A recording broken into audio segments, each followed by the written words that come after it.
a freeman and associator, to Benjamin Franklin, between the 3rd and 19th of August, 1775. Sir, as the laws of war are very arbitrary, and vest an absolute power in the hands of one class of men, over the lives of another who have no voice among them, and as the association of freemen can and ought to be conducted on the principles of freedom, the enclosed plan is submitted to your consideration and that of the Committee of Safety. The plan is partly that designed for one of the companies of this city, before it was known that the Committee of Safety would undertake to form any plan, and it is now laid before you with the utmost humility and deference, and without the most distant view or desire of dictating or directing, but purely to lay before you a plan which would be generally approved by the privates, and which is principally designed to hint to you that the plan which would approach nearest to that of a free civil constitution would meet with the highest approbation and be most likely to answer the ends of our association.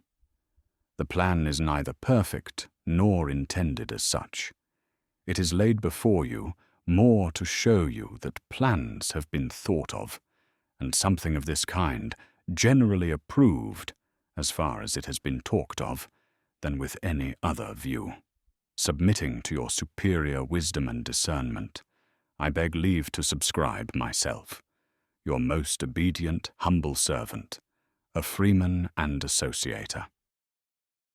Benjamin Franklin to Ebenezer Hazard, 3rd of August, 1775. Sir, I received your application to be appointed Postmaster of New York and have seen a recommendation of you by your Provincial Congress, to which I shall pay due respect by appointing you accordingly as soon as commissions and instructions can be printed, and things got in readiness to carry the post through. In the meantime, I wish to receive from you an account of the present state of its management, as far as is within your knowledge, and am, sir, your most obedient humble servant, Benjamin Franklin.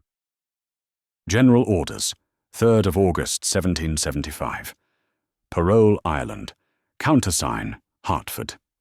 When any plunder is taken from the enemy, not accepted by the Continental Articles of War, such plunder must be all surrendered to the commanding officer, and as soon as convenient after his arrival at headquarters, public notice must be made that an auction will be held in the front of the encampment for the sale thereof the next day, at noon, and the money arising therefrom is to be equally divided between the officers and men that took it.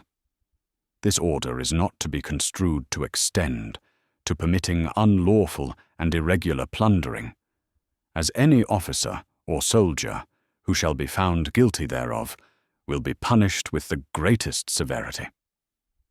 All the armourers belonging to any of the regiments in the 3 brigades posted in the lines or in Cambridge, and those employed in the artillery, to be at headquarters by 8 o'clock tomorrow morning, and none will be entitled to any pay hereafter who does not attend at that time. Council of War, 3rd of August, 1775. Present His Excellency General Washington, Major Gen. Stat Ward, Lee and Putnam, Brigadier Gens, Thomas Sullivan, Heath Green, Spencer Gates. The General communicated sundry letters respecting the state of the ammunition, which appears to be far short of the return, made some time ago, and having explained in what manner the mistake had happened, desires the opinion and advice of the Generals present on this subject. Upon the returns now made, the whole stock of the army at Roxbury and Cambridge, and the adjacent posts, consists of 90 barrels or thereabouts.